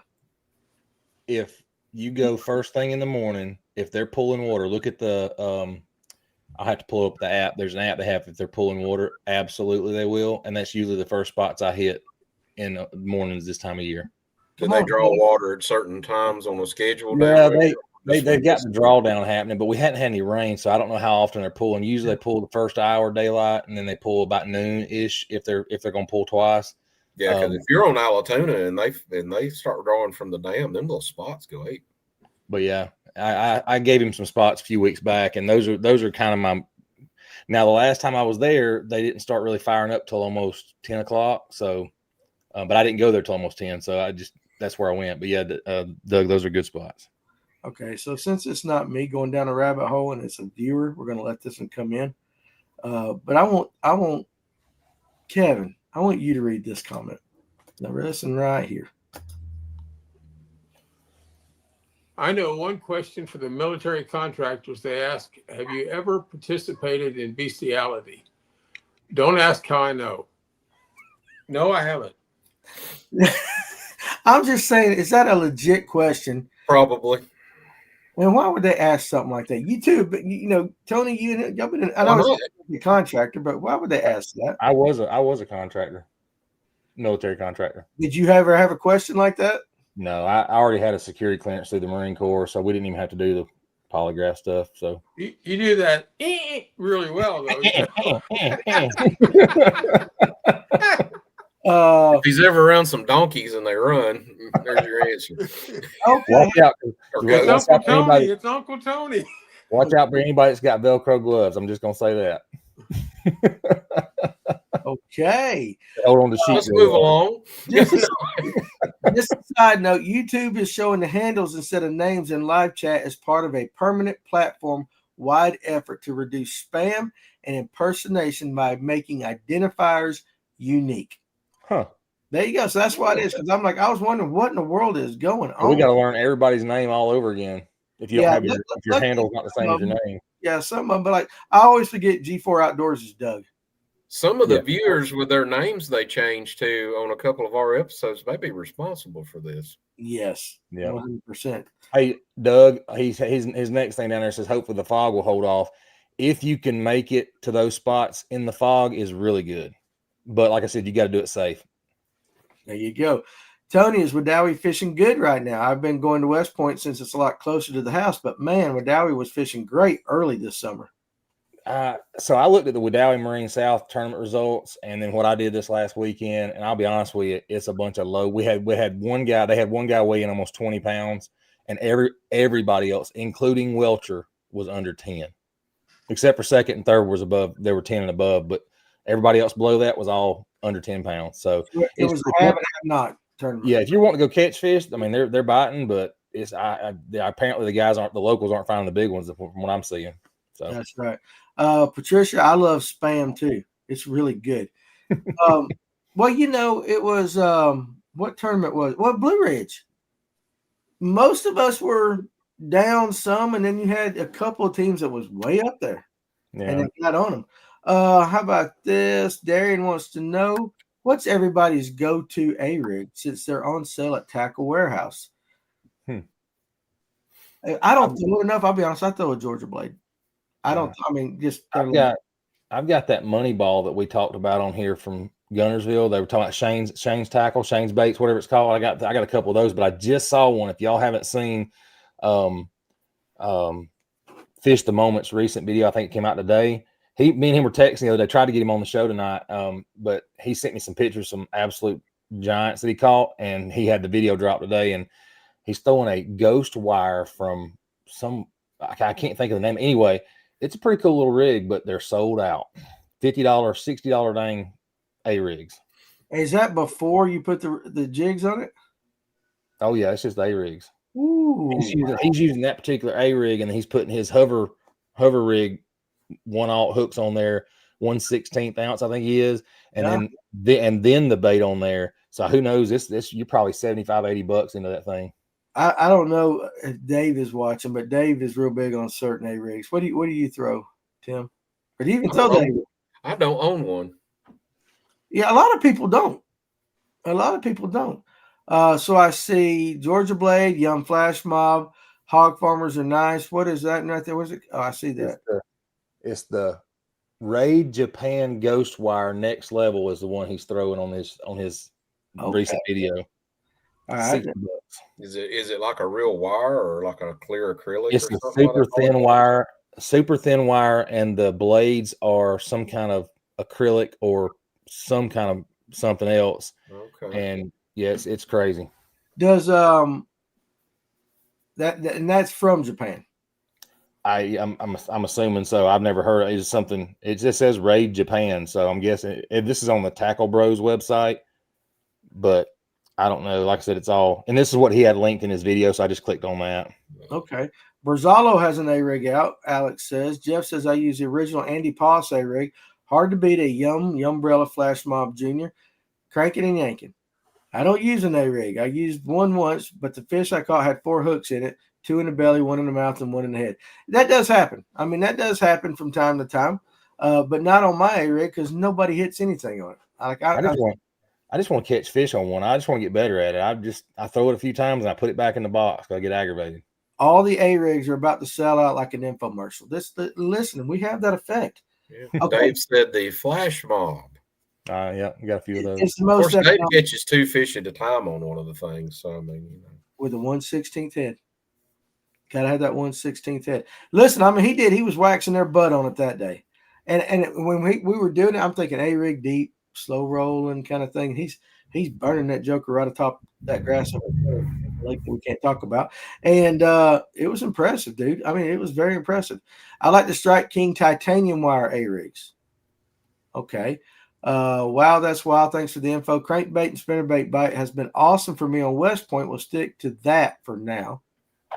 Yeah, I mean, that's going to be in play for a while, right? Crankbait, spinnerbait, yeah, workbait, a lot of these things, especially on shallow water. Mm-hmm. If you're in a shallow water lake, you're going to have a whole different set of tactics because those fish don't got deep water to go to. Father Time is a Rolex. He's a Rolex in disguise. You know what that means, Kevin? No. I think you're just distinguished. I don't know. I really don't know what the hell it means either. Okay, that's the one that David. Let me pull this one up. I knew he had talked about one. Shane's Bale is the most durable. Shane's bait, yep. Bait. Are you throwing the A-rig with blades or without blades? Oh, I'm throwing it with blades. That's the ones I've got. It's got blades on it. But I don't throw it very often because I find I spend more time unraveling my line through it because it always, as it sinks, gets wrapped up in there, and that just irritates the crap out of me. So I just don't throw it. And you're right, cranking and yanking. When it comes to an A-rig, it does sound like you're throwing a brick in the water. It's not finesse fishing at all. Some guys are better at it than others. Unfortunately, it does sound like a brick dropped at 28,000 feet when I throw one. Yeah, some people can lay that thing down pretty gently, but me, it's more like throwing a flat rock off a cliff. Yeah, for sure. Paul B said that's why I use it. Flash Mob works and it's fairly cheap. And man, boy, I got to get used to that. I ain't got a shop where I can just go over there and start grabbing stuff for the tournament tomorrow. Oh yeah, because that was the worst thing about I throw an A-rig and I'm hung. I don't go over and mess with it. I just break it off. I know where I can get another one. Them days is over, boys, unless I get a big A-rig sponsor. Coleman says caught 50 plus on a minnow Saturday on West Point. Sorry, Crankin. That's a good day, but did you catch any size, Coleman? 50 fish is fun. A 50 fish day is fun, but if they're all 1.5 pounds, 2 pounds, how about this? Let me ask you this. I'll ask anybody this. Would you rather have a day of 50 plus fish that's 2.5 pounds and under, or would you rather have a day of 4 fish that all come between 4 and 6 pounds?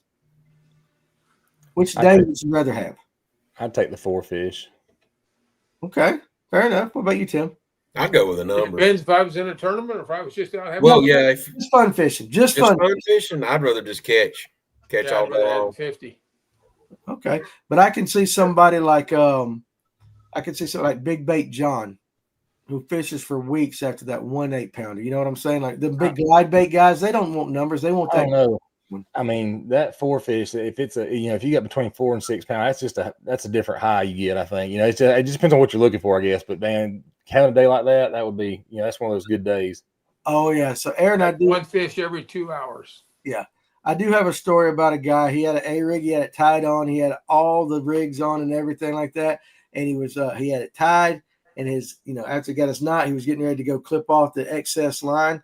And he hit the wrong line, and it was hanging over the side of the boat, and the entire boat straight down in the water. He never even cast it. Now, somebody else said something like, Huh? Somebody says going fishing with their dad or whatever, numbers for sure. Now, if I'm taking somebody fishing, I want to catch numbers. I want them to catch as many fish as they get. They just get tired of catching fish. But yeah. Yeah. All right, I think, Danny, we've all cut our line before and lost a bait or two. Oh, I've done it many and many times. Oh, how many jigs have you tied on and throw in the water and they go sink? You're like, well, crap. I've done it twice in a row. Yeah. Or you don't run your fingers up about 2 or 3 feet. You got a big burr. You tied this beautiful, it's probably the best knot you've ever threw, and you rear back to haul ass and chunk a jig and just watch it keep going. Oh, I've done that on many a bait right there. Doug wants to know, random question. My fishing partner is trying to get a plastic baits company started. Any tips on the best way to get it out there to the public? Right here. People like us, people that got platforms, put it in some people's hands, let them fish with it. But say, take Tony. You're down there near Tony. Give Tony, some of the guys like that, give him a couple bags to try out. Tony comes on a podcast or comes on, and this could not just ours, but others. And he says, guys, listen, hey, there's this guy down at X making these baits. I threw one. Oh my gosh, you need it. That's how you do it. That's how you get the word out. Alex Purrs would be good too. Yeah, give it to Alex. Yeah. And depending on how involved you want to get, look on TikTok. There's a lot of guys doing lives that you just pouring baits or talking about their bait. I mean, that's another good way if you're wanting to self-promote a little bit too. I mean, show how you're making your product and talk to people. Build a community and be different. My biggest complaint is, yes, we know everybody can buy a Cinco mold. I mean, not dogging anybody. I appreciate everybody who wants to do it, but if you can find a way to be different, man, that makes a huge thing too. Well, Doug says he's legit. I catch fish on him. Thanks. I mean, you just got to put them in the right guy's hand. And TikTok's a great place. Sometimes it just takes the right video with the right picture and lighting and the right fish and the right little catchphrase. Or take Brazzalos. You get it in the hands of somebody that fishes a major tournament, and they win $100,000 throwing your bait. Then how long was Brazzalo sold out for a while, or behind? He was couldn't keep up with production. Yeah, it was killing him. Yeah. Another good suggestion from Far Dog is send the lures to the guides. Yep. Send them to the guides and all that. I made a 6-ounce homemade lure knocker for less than $2, and it usually will get anything out of brush, rock, etc. 2W fishing. Well, listen, Money Saver Lure Retriever is absolutely fantastic one too as well. Hard market to get into, and it is because there's billions of them. Most social media channels are selling lures or something else, except me. I'm selling nothing but trash talk. I get it, but you know what, Crankin' and Yankin', if we're being honest, I think that somebody like you who's not selling or promoting, but you're catching fish, and somebody just wants to know, hey, what were you fishing with? Or you kind of hold up, you let them see it. I'm gonna pay more attention to him. It's that, but they're like, he's not trying to sell me the bait. Right, he's not selling. Yeah, there's a time to sell for any influencer, anybody that does social media that has sponsors and stuff. There's a time to sell, but there's also just a time to fish and and guys pay attention to that a lot. So, but he says he's mostly trash talking live scope, and I don't know why we would believe that. Let me ask you guys a question this too, because next Thursday's Thanksgiving. So we're not going to have a Thursday night show. We'll do the kayak show and a Tuesday night show. You guys got big plans for Thanksgiving? Fishing. You're going to fish. Somebody on the lunch break today said they're Thanksgiving Day tournaments. Yeah, yeah. I get a reprieve for the first half of the day. I was told I couldn't fish all day. So, but you get to get up. I mean, it ain't like Christmas morning. Christmas morning, you're kind of bound to the house. Yeah. But Thanksgiving's a little different. You get up, go fishing. But I was like, we used to go hunting every year on Thanksgiving. Yeah. A lot of my family would come to Thanksgiving dinner, and then they would leave to head to the hunting club because it was a long weekend. They would do that. Let's see. Tony, what's the biggest largemouth you've caught on Wadowee? I think a lot of Wadowee questions tonight. Yeah, I think it was a 576 on a Berkeley cane walker. Really? Okay. Yeah, it was about, I think, October of last year. It was right before I started filming all my fishing trips, because that's what made me go buy my DJI cameras, is because the camera I was using didn't film. It filmed like 30 seconds of the day. Okay. Now we officially know that Crankin' and Yankin' is just a grumpy ass old white man. This is what he's fussing about. What's wrong with that? Video screens on those damn gas pumps, that just chaps my hind end. I don't get it. Heaven forbid cranking and yanking. They give you a little bit of entertainment while you're sitting there pumping. They scare the shit out of me. It's Oh, like yeah. all of a sudden somebody starts talking to you.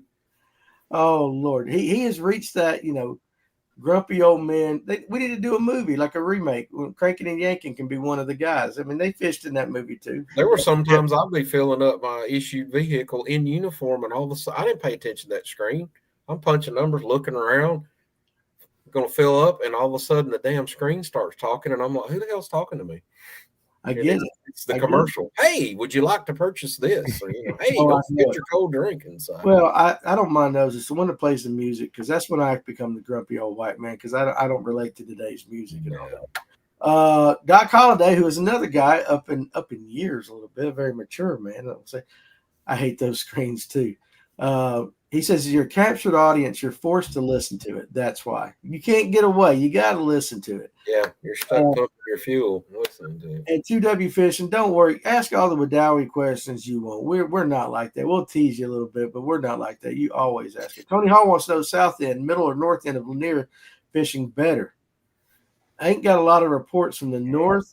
I've had people talk to me about the south end being pretty good right now, but middle, well, a few people have talked about it. I haven't had anybody talk about the north end, so I don't know. But I do know that if you ask a lot of people how they're catching them, you're going to get 32 different answers.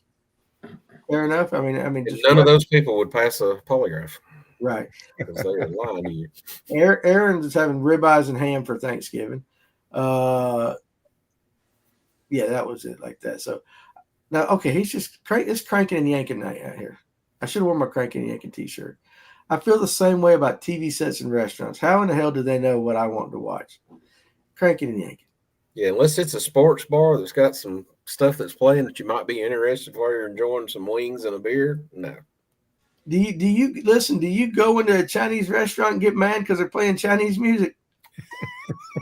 You know what I'm saying? A ding dong. You know what I'm saying? I'm being serious. They play that music. Or you go in there? You're right. That's a good point. And you got a salsa band in there. Oh man, he's grumpy tonight. Must be that time of the month for him down in Louisiana, I guess. I don't know. I'm just playing with you, cranking and yanking. I'm just playing with you. We're not going to put you in the depends yet. You're not that old. Speaking of grumpy old men, my buddy's company is Grumpy Creations by the Grumpy Fisherman. As you go, that's the name. I like it. Purr says he's catching them pretty good up near the Chestatee, and he fishes that way a lot. So yeah, I'm for sure. You can mute most of them. Just push the buttons around the screen. TDF 4890 says, I've never even thought about that. I have a good what do they call that? Your reticular activating system. You guys know what that is? You ever heard of that? Your reticular activating system. I think I know what it means. Okay, so what it is like you're in a crowd of people. You can have 1,000 people, but your reticular activating system can concentrate on one conversation going on that you're paying attention to while there are 800 other conversations. It's kind of what you decide to focus in on. That's the fancy science term or whatever for it. But you kind of focus in on that one thing. So when I'm pumping gas, I'm not focused on what that thing's saying. It's kind of like white noise in the background. Papa Pond Hopper, I appreciate you joining us a lot here lately. Have y'all ever had deep fried turkey? Yep. Yes. Our family has done it for years, and once you get a taste, you can't go back.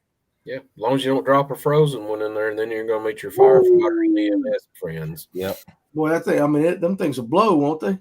Those are like deadly almost. Yeah. Now, listen, I know I was teasing Dane earlier, but he did have a pretty interesting turkey tip. Okay? He cooks his turkeys upside down so that all the juices base downwards and his breasts are never dry. Have you guys ever heard of that? He said that today on the lunch break, cooking his turkey, his Thanksgiving, and he does it now from Tim asked him about it off camera like that when you see him. Once the guys at work hear about this, that'll be the topic of discussion for months or weeks. Oh my gosh, cranking and yanking. I don't go to Chinese restaurants, so it's not a problem for me. But the music in the Walmart is a little much also. Now, I heard the music played outside the Walmarts now as a deterrent to keep people from just kind of hanging out in the parking lots and stuff because the music selection is bad on purpose. I've heard that. It's pretty rough. It is rough. Deep fried or smoked turkey is the only way. Thanksgiving, we're grilling steaks. If I get invited to dinner and the turkey is in the oven, I ain't going. Dry breast definitely won't hold a candle to the not dry ones. Absolutely. And it works on him, so he doesn't go to Walmart either. He don't stay outside the Walmart. Now, listen, I mean, in his ass, we know he ain't on Amazon buying stuff or anything like that. Infrared turkey is the best. Interesting. We got some turkey. I like smoking a turkey. I'll smoke a turkey in a smoker. That's good. Oh, yeah, we did talk about this. Have you guys ever had smoked meatloaf? No. No. I never tried it. Does that appeal to you? Do you like meatloaf? I love meatloaf. Yeah. Oh, I love meatloaf too, but somebody talked about smoking one on the lunch break today too. So, I mean, Kevin, what are you doing for Thanksgiving? I'm staying here and eating. Everybody coming to your house? Always. I like that. We're going to my son's house. Tim, what are you doing? All the kids are coming here. Pray for us. Oh, absolutely. Yeah, it being my son's kind of first Thanksgiving in his house and all that, we'll do the stuff with my mom and all that stuff, and then we're going to go over that. Danny, I'll give you a good tip. Don't let your meatloaf.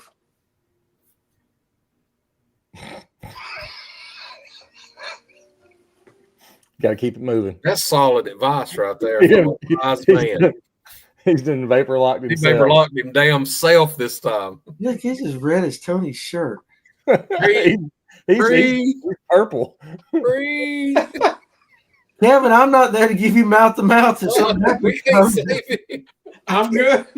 We'll have to call Miss Terry, so you need to go check on him in the man cave. Miss Terry, his meat's loaf. He can't breathe. He's about that color. Oh my goodness, that's funny.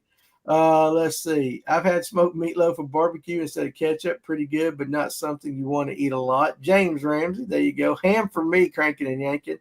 We don't have family here, so we always do something different. Purse fishing, absolutely. Danny. Okay, bros. Who has the damn ghost in the house? There's one in this one. You have a ghost in your house? Dude, the cabinets sometimes will open by themselves. You can set an object somewhere and it'll be somewhere else and no one's been here. Shoot. How much have you been drinking tonight, Tim? I've got water now, but I was drinking whiskey earlier. Okay, we didn't pass the limit, have we? Seriously, like no, but yeah, seriously, you'll be sitting here in the cabinets. I can see over in the kitchen, and sometimes the cabinet door will just open, and it doesn't spook you. It hadn't slammed back shut yet, so okay. Carrie, there is stuff disappears around here. Carrie Bell says, "Don't let your meatloaf." Is something my dad always said and everything. That's good. Love it, Father Time. The cap came off. Ain't no way I'd stay there, James Ramsey. No wonder you're drinking. Tim looks like he could body slam a moose. Huh. Now, listen, I don't know exactly what that means. I mean, it could be he could physically body slam a moose, or there could be an alternative meaning. I guess you're looking buff there, buddy. It's the shirt. Thanks to Digital Sportsman. Digital Sportsman right there. Pay attention. So, all right, guys. So we went out for it too. We've done pretty good. A lot of stuff we kind of covered, and I think at the end of the day, it's just going to be a sit and wait kind of thing with, all the stuff with the litigation, the lawsuits, see where it goes with the tournaments and everything. And I know we have some great ideas. I'm really seriously considering buying a polygraph machine. Guys, listen, I don't make bad decisions, spur of the moment buying things, but I really think it'd be fun. Like, and like be serious and see if we can catch people lying or disprove, you know what I'm saying? Just see how unreliable it is. Like, give you guys some questions. Oh, Miss Dixon, that's right. Yeah. Has Miss Dixon over there dropping quarters down and talking with his wife. Listen, I just have never experienced ghosts. I think I would like it one time. I'm wondering what he heard in the background that said something about ghosts. Yeah. He didn't elaborate. It's just like, who's got the ghost in their house? I don't know. Maybe they're hearing something like that. But I think I would like to, me and Miss Dixon could sit down and have a talk, and I could straighten her out pretty quick. So, but anyway, guys, listen, hey, appreciate you guys joining us tonight. Great conversation with all that. I like it where we could just get together. Nothing was solved tonight. Of course, nothing very rarely is on one of our podcasts, but it's fun to get together with all you guys and talk about it. Now, listen, you guys, if you're going out fishing, hunting this weekend, for sure, we always say this. First of all, if you're going fishing, wear your PFD. do all your safety stuff. We want you to come back. If you're going hunting, same thing. Wear your harness. Do all the things right so you guys can come back and talk with us. No lunch break tomorrow because I'm going hunting in the morning. And then no lunch break on Monday because that's the day I'm supposed to be working. But we'll be back on Tuesday. No, Monday night we'll do a kayak one Monday night, and then Tuesday night we'll do one. And then we're going to go into the holidays. But if I don't talk to you, we don't see you between now and Thanksgiving. Please enjoy. If you got family or friends, whatever, enjoy your time, and you know, pay attention to those around you this year. It ain't all about the food and everything, but pay attention to the ones you love. Hang out with them because you just never know, right? You never know. So serenity now, cranking and yanking says 100% for sure. So, guys, we appreciate you. Tony, Tim, Father, Tom, I'm glad you got a vapor lock in before the night. So that's his first vapor lock under the new format, ain't it? I think so. And he did it to himself, which was even better. I know. We didn't have to say nothing. You know what? He's sitting there going, meatloaf. He had that joke in his mind the whole time. No, I did. When you brought up the meatloaf, my dad used to tell me that all the time. My dad. When we ended our conversations, he said, "Don't let your meatloaf."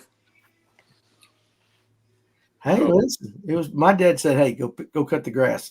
Those are the things I got out of my dad and all that. But again, Doug Phillips, happy Thanksgiving, everyone. If we don't see you between now and after the holidays, whatever, as always, you guys definitely have a happy holiday. But enjoy this weekend, and we will see you Monday night with a kayak episode. So you guys be good. We are out of here.